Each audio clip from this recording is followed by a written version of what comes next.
Good morning, traders and investors. My name is Roger Scott, and I'm the Senior Strategist for 𝗧𝗴𝗀. Today is Monday. It is the 24th of May. It is the last week, the last trading week of May of 2021. It is 7:53 in the morning. The market's going to open up in about an hour and 37 minutes or so.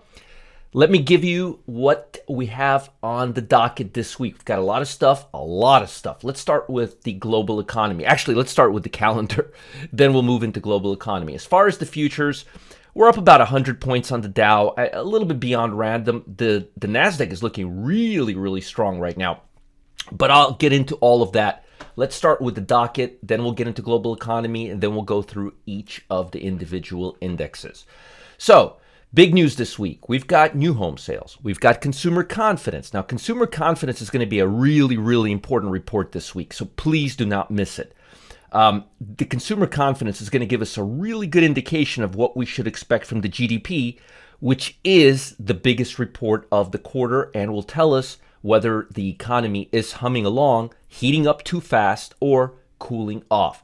So, big reports for the weeks: new home sales, consumer confidence, GDP, obviously jobless claims, personal income is going to be a huge one, international trade in goods and services. Those are the big reports. Durable goods is going to be pretty good too, but quite honestly, by the end of this week, we're going to have a really good indication of where the economy is and how the employment situation is, and it'll give us a good indication of whether it's time to heat things up or cool things off as far as the Fed is concerned. And remember, as far as the Fed is concerned, there is no inflation. What inflation? What's inflation? It's transitory. What a nut jobs, right? I mean, they must not go to the supermarket, right? So quarter over quarter, the consensus, this is what the expectation is, about 6.5%, which is pretty hot. It's going really hot, and they're doing that on purpose. We want to see if it heats up or cools off, but that's the base target, about 6.5%. And personal consumption, it's too far apart. Whenever I see numbers like 6.4 to 10.9, they're just all over the place. But as far as quarter over quarter annual rate, 6.5 is a good. If we can get to 6.5, 6.6, I think it's a good indication. If we're below that, we may have some problem with the bond market, which has been consistently moving sideways, as I told you it would. And I thought the bond market will continue moving sideways till probably till July, maybe August, and then I think we will see interest rates go higher again, but not quite yet. Now, in terms of global economy, not so much in America, but in Japan, there's a lot of stuff going on, especially in light of the Olympic Games they want to have in Tokyo in July. I mean, they're cutting things really close. Japanese government is preparing to extend the state of emergency to curb COVID infections. That in some areas beyond the initial ending date of May 31st because of concerns over outbreaks ahead of the Olympic Games. I totally see it. So far, about 5% of the population has gotten at least one shot. That's bad. I mean, it should be like 70%. Tokyo Olympics is starting in less than 2 months. I hope they don't have to close it, because if they do, it's going to cause a lot of financial harm and it's going to cause a lot of scrambling. But hopefully they'll have it under control by that time. I mean, if the elderly and the medical professionals are getting it right now, hopefully, fingers, toes crossed, they're going to get their stuff together. Several central bank rate decisions are expected this week: New Zealand, South Korea, Indonesia. If you follow global markets, that's going to have an impact. Worries remain that inflation may cause central banks to pull back in effort to support growth. The U.S. Federal Reserve has said it expects any bump in inflation to be temporary. Yeah, right. Yeah, really? In lumber, in eggs, in meat prices? Have you guys seen used car prices are like at a... It's crazy, the inflation we're seeing. And we're starting to see some choppiness in Bitcoin, which I've been telling everybody who would listen to me. If you trade Bitcoin, treat Bitcoin like a very, very speculative stock that you would put maybe 5% of your portfolio in. Don't go all in on Bitcoin. There's just too much volatility, too much uncertainty, and there's just too much cross currency and all other types of risks involved. So I would be very, very cautious with Bitcoin right now.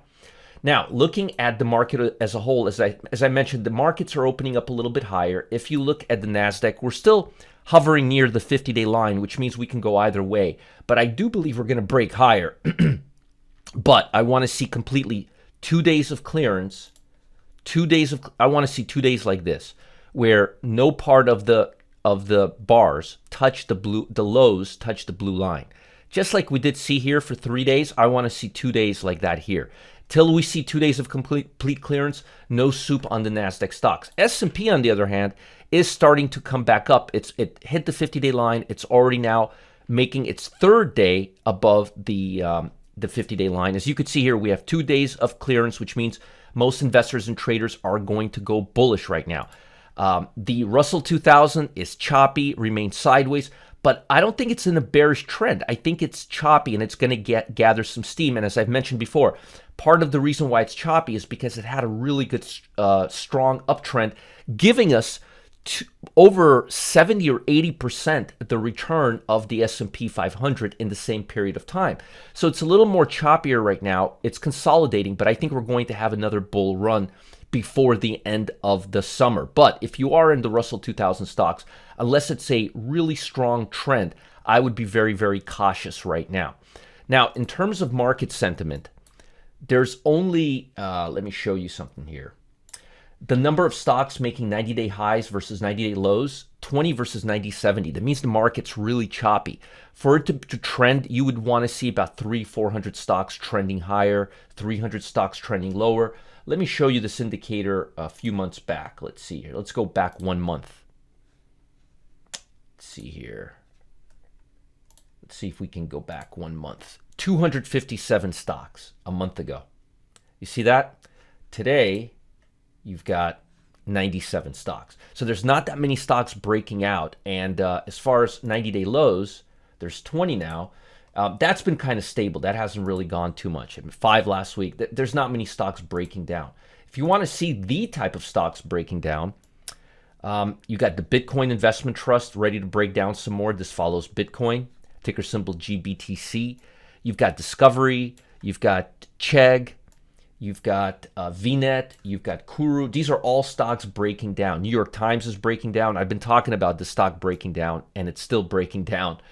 Let's see here. You've got Natera breaking down. There's a lot of stuff, a lot of stocks making 90-day breakdowns. What's interesting is Lumber Liquidators is making 90-day breakdowns, which is really weird because Lumber Liquidators provides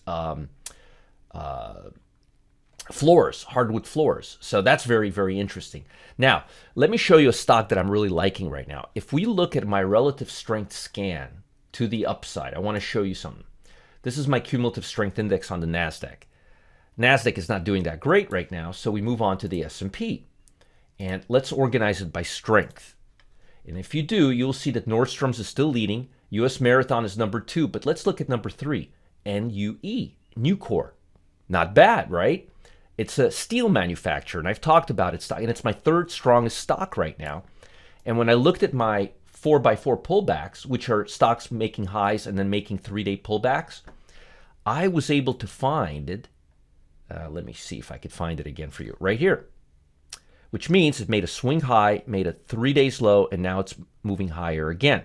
So Nucor is a stock you guys should be looking at. It's my 3rd strongest stock.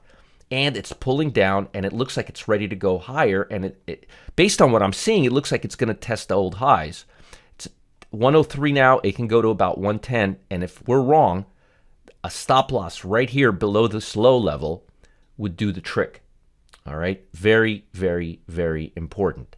So again, I like this stock a lot. Now, let me show you some other stocks that are making 4x4 pullbacks. Now, I'm not recommending these right now in terms of giving you buy recommendations, but I want to point this out to you. If we look, I'm giving you some really good value here. If you look at our relative strength scan, we're just going to go back to where we were a minute ago.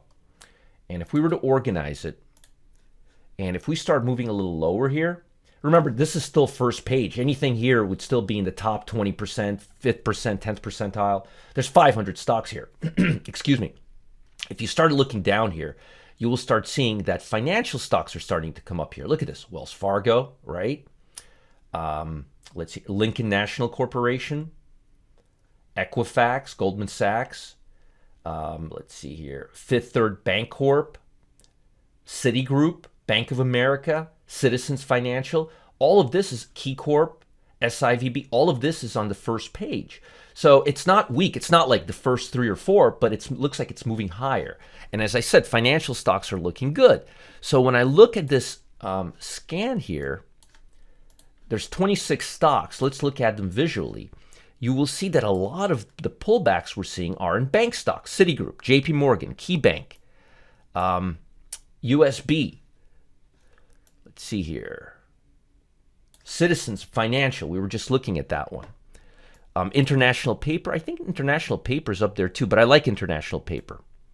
Let me see where International Paper is. But a lot of these bank stocks are pulling back right now, and I wanted you to see them. So let's take a quick look in where International Paper is. We may want to add that to our list if we see it high up here. Do we see International Paper? I don't think so. Let's see here. No, I don't see International Paper. Not high enough. Not high enough. Yeah, I don't see International Paper. Maybe I'm missing something here. Sometimes I'll miss them because there's a lot of stocks to go through. But I don't see International Papers. But again, if you go to the scan, and usually I'll start looking at the S&P and I'll look at these stocks right here. And again, Wells Fargo's on here. Energy stocks, financial stocks, basic material stocks, and retail stocks. As you could see here, that's where the money is right now. And again, if you're looking at pullbacks, there is quite a lot of pullbacks on energy stocks, bank stocks. Look, Citigroup, JP Morgan, KeyCorp. I like KeyCorp actually, and I like JP Morgan right now. U.S. Bank is looking great right now. And again, oil, gas explorations. So there are pullbacks on really good energy stocks, tire rubber, another bank stock right here. Bank stocks and energy stocks are in the 4x4 pullbacks right now. So there may be some opportunities. And I like a few of these banks, including USB. I like USB right now. Let's see. I like JP Morgan. I like those quite a bit. Citigroup is good too, but it may be a little too much too fast if you're looking for options. But JP Morgan and USB are looking pretty good right now. And as far as my top stock today, it's Nucor. And Nucor, as you could see here, basic material, steel producer, 155% return over the last year. You guys are seeing where I'm putting my focus are.